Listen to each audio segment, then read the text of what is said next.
The test is in 4 sections. At the end of the test, you will be given 10 minutes to transfer your answers to an answer sheet. Now turn to Section 1. Section 1. You will hear a woman calling the London Police Department to report a robbery. First, you have some time to look at questions 1 to 4.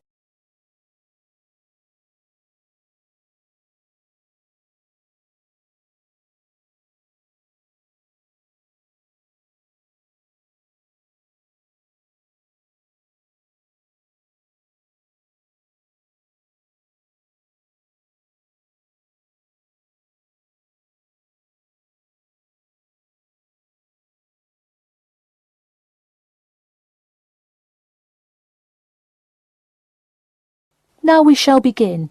You should answer the questions as you listen, because you will not hear the recording a second time. Listen carefully and answer questions 1 to 4.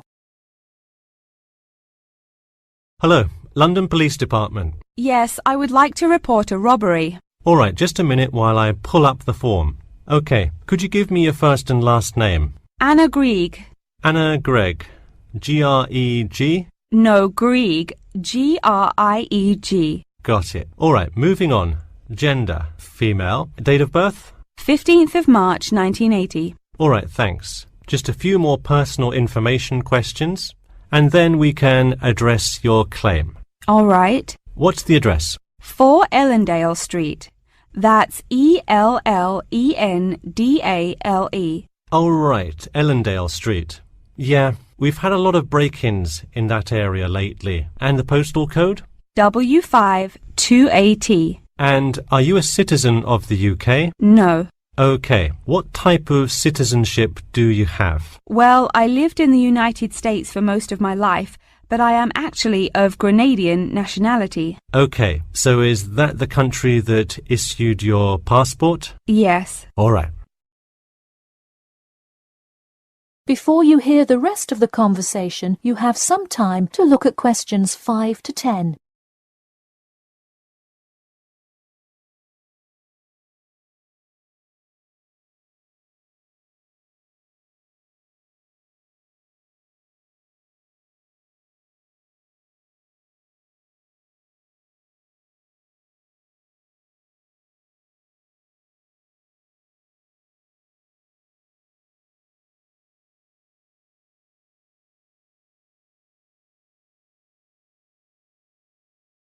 Now listen and answer questions 5 to 10.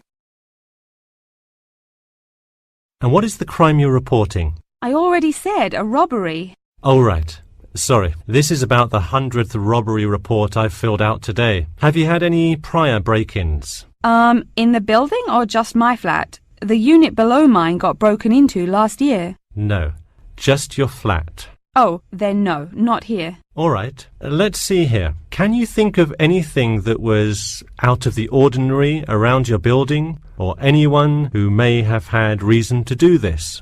No, it seemed like just a normal evening. I didn't see anyone suspicious and can't think of anyone that would target me specifically. How long has this been your place of residence? Let me think. I moved in on February 1st and it's October, so it's been about 8 months already. Wow, time flies. And that is just for Ellendale, yeah? Yes, I have lived in the UK for just over 1 year. I see. Can you give me the first and last names of all members of the household? Actually, I live alone. OK, so no other occupants. And can you give me a brief account of what happened? I left to go to a dinner party at 6 p.m. and when I returned at 11, I found the place ransacked and a lot of my things gone. Any sign of forced entry? Yes, the back door was wide open and it looked like someone used a crowbar to force it open. I see. And just to be clear, was the door locked when you left? Of course. Hey, you would be surprised how many reports we get where people have failed to lock their doors. Now, I need you to list any missing items valued above £200. So far, I'm missing my computer, my purse with my wallet in it, and the TV. OK, let's start with the computer. What is the estimated value? £500. And what is the serial number? G41687770. Thank you. And a visual description? It is a black 13-inch PEMDAS cloud book. There is an Oxford sticker on the lid. OK, and could you give me a description of the purse? Sure, it's a Claude Frieda shoulder bag and the material is silver-coloured cloth. Price? £300. OK, that concludes my report. I'll submit it and we'll let you know of any developments. That is the end of section 1. You now have half a minute to check your answers.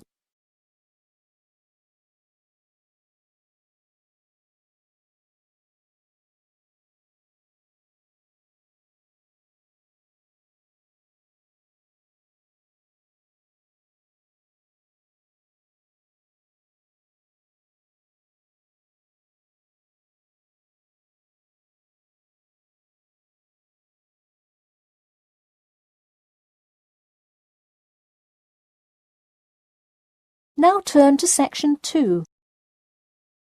Section 2.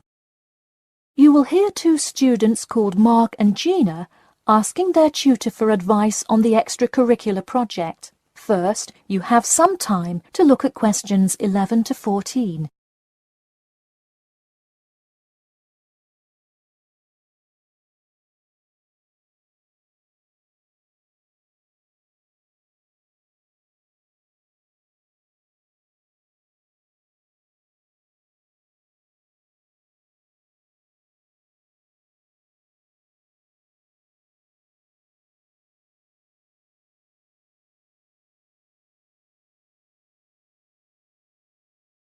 Now listen carefully and answer questions 11 to 14.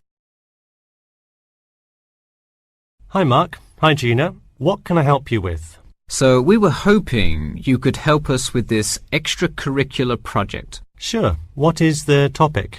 Attending business school. This sounds like a great idea. So you're going to explain the requirements for getting into business school? Not exactly. It will be more broadly about the experience, the academics, accommodation, and social experience that comes with being part of the business school. I see. So would your audience be the general public? Well, we would probably want more to focus on members of the institution. We would especially like to reach individual applicants to the business school. I see. Now, what form will this information be? You could give a talk to all the summer courses. All you'd need is permission from the course director. Or you could pass out information outside the student union. Those are both good ideas. What about sending out pamphlets in the mail? Most college students never check their mail. Maybe you could make a video and show it on campus. That's a great idea. We'll do the video. Great. And as members of the business school, do you have an incentive to attract new students? If so, this idea is a great way to do that.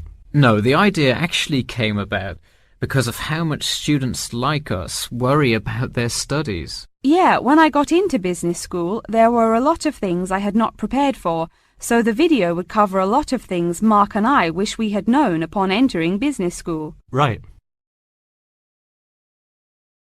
Before you hear the rest of the talk, you have some time to look at questions 15 to 20.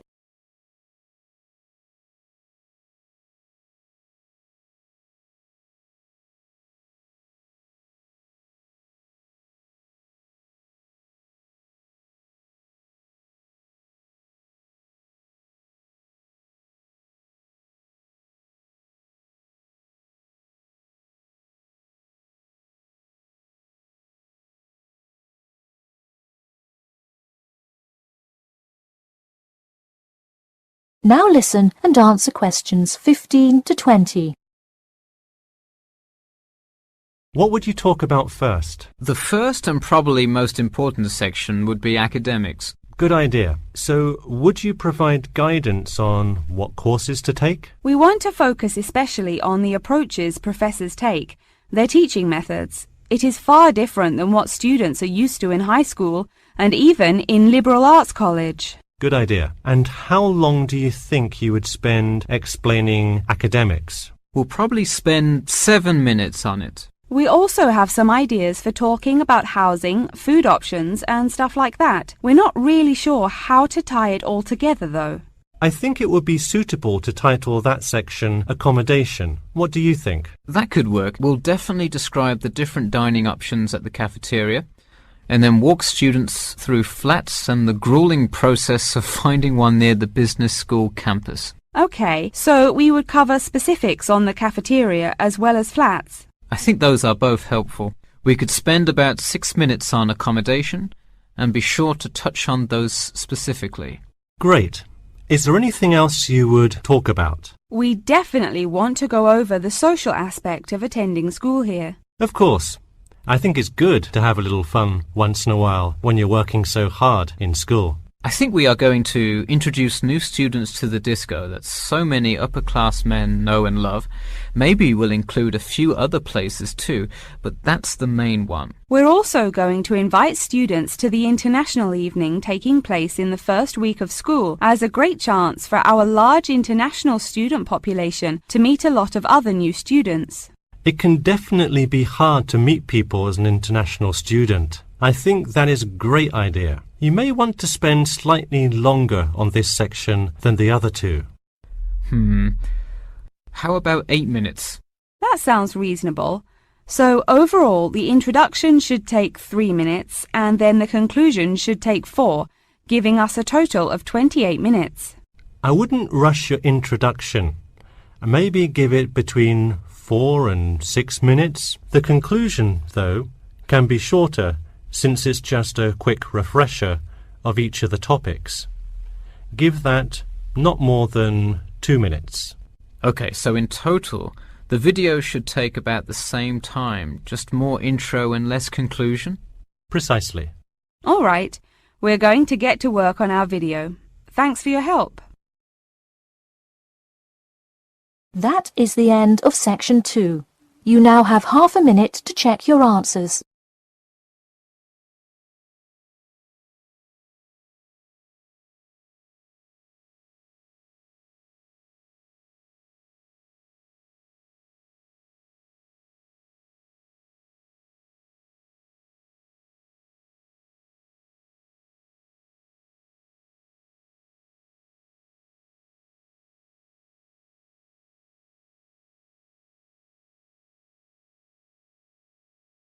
Now turn to section 3. Section 3. You will hear a student called John talking to his classmate Danny about the details of his research project. First, you have some time to look at questions 21 to 26.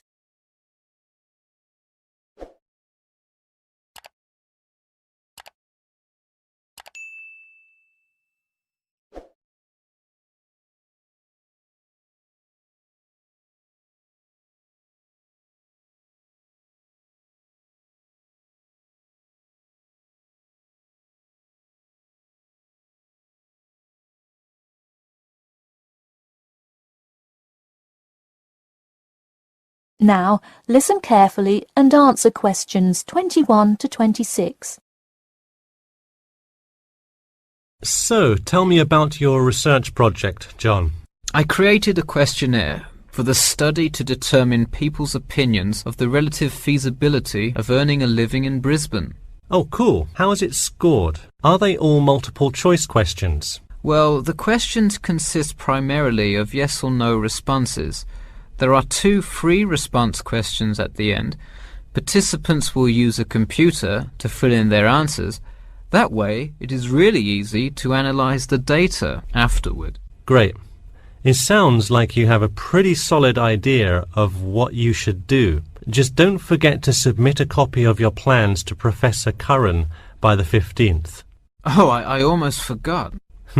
You don't do it for the high grade or a praise, but he can review and give you feedback. Right, that will be helpful. He has been conducting studies like this for 30 years now. Yep. Oh, and I'm curious. Are you going to be in the room giving subjects directions for the questionnaire? Well, I think the instructions will be provided by another representative who will not be analysing the data. I want them to feel they can answer and be completely anonymous, so I will not be in the room. Anonymity is really important for this study. I agree. Good idea. You should tell the representative to remind subjects to fully consider both sides of each issue. Sometimes it's really easy to immediately check yes or no without stopping to think about it completely. That's so true. It's like a race to finish the questionnaire first or something. I'll make sure to include that in the instructions. This report has to be perfect. Wow, what's the big deal? I know it's part of your grades and all. Well, it's that, but also a well-executed study could grab the attention of faculty in the department, which would be a huge deal. So, for attention? No, silly. I mean, I could really gain the respect of professors who may later take me on as a graduate student in their labs. Oh, I see. Before you hear the rest of the talk, you have some time to look at questions 27 to 30.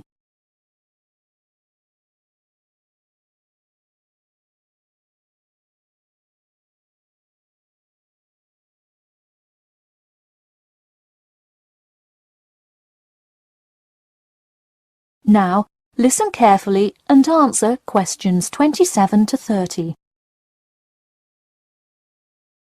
Let me take a look at the survey. Wow, this looks great. The map of the median income by region is a great tool. Where did you find it?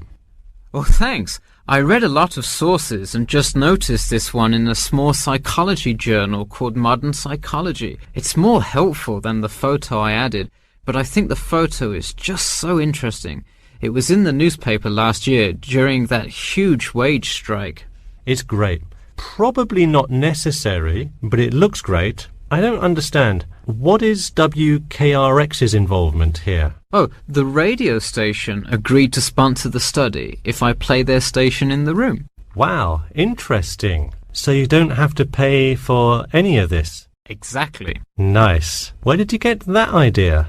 Last month, at the Psychology Club Council meeting, someone talked about how easy it is to get sponsorship from local businesses, so I listened to their advice and called around. I'll have to remember that. Well, this all looks great. Good luck. That is the end of section 3. You now have half a minute to check your answers.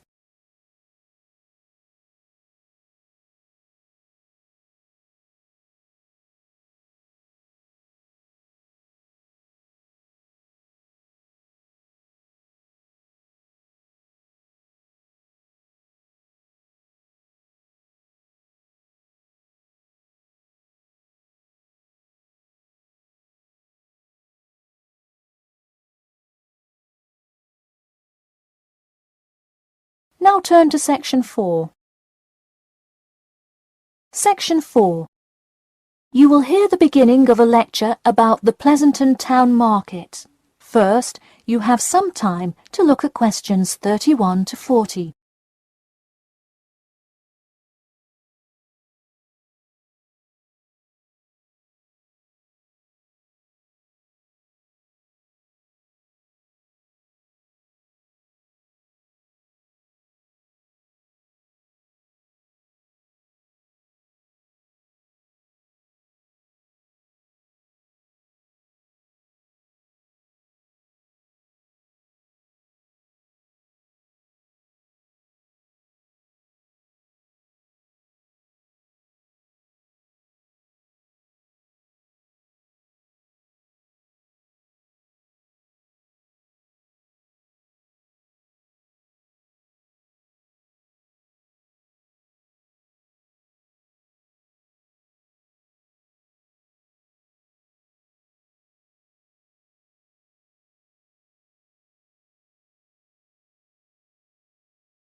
Now, listen carefully and answer questions 31 to 40.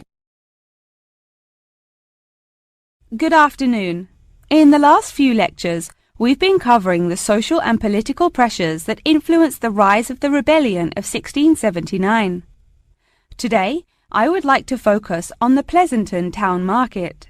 Now, why are we talking all about some market? It's not like it was the first market ever, or even a particularly large market. The Pleasanton Town Market is important because it is often mentioned in the literature found in the library. If you have ever been there, you have probably seen all of the handcrafted items sold there now. But what was originally bought and sold in the town market? In the beginning, the market sold products such as meats, furs, and simple tools. Over time, though, it became known as the place to find quality livestock. People came from all over the world to find the biggest and best cows, pigs, and chickens. In fact, the profits from the town market became the savior of a plummeting economy during a time of much turmoil. Not to be confused with the Reconstruction era, a period of rapid development came about in the 1660s as a result of the market's vendors contributing their profits to building up much-needed public facilities and defense, which would later make a huge impact on the outcome of the war. For many years, the market flourished and began to draw in large tourism crowds in addition to the throngs of livestock customers. However, as revolutions in farming came about, more people moved to farms far from the city centre. Customers grew more and more reluctant to travel all the way to the town centre for their meats, when they could easily choose to buy from local farmers near them for a fraction of the price. With such a fall in the profits of the town's major profit generator, some quality town planning was needed. In the mayoral election of 1668, a young man of little fame just barely claimed the popular vote, none other than the now legendary John C. Wiley. Wiley's first decision as mayor of Pleasanton was to deal with the quickly failing town market. The building with the large clock was a landmark that had symbolized growth in Pleasanton for a generation. Wiley decided to use the notoriety of the town market to set an example. During the historical Rotterdam Rebellion, Wiley gave all those involved lifetime prison sentences in the very same building. It stayed a prison for about 50 more years until they transported all remaining prisoners to other facilities and turned it into the historical monument today.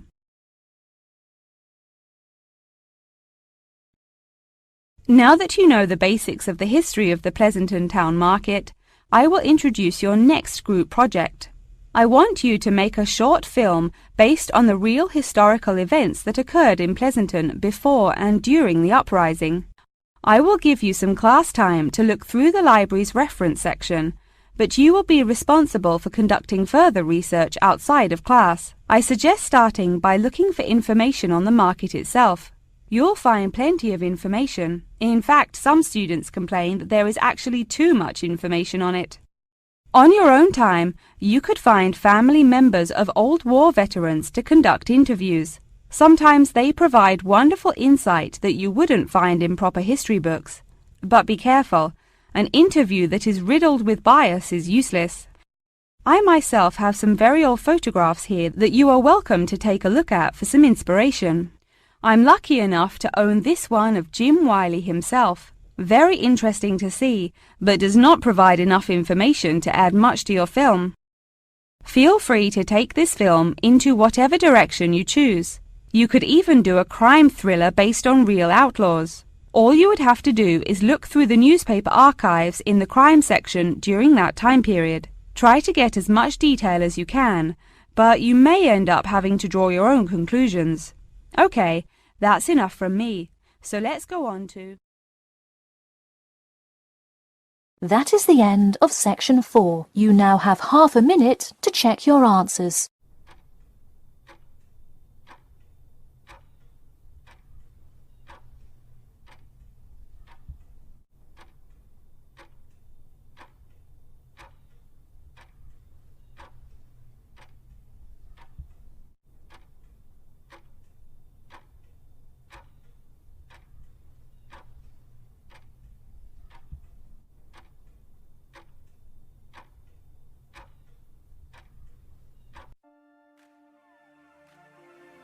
That is the end of the listening test.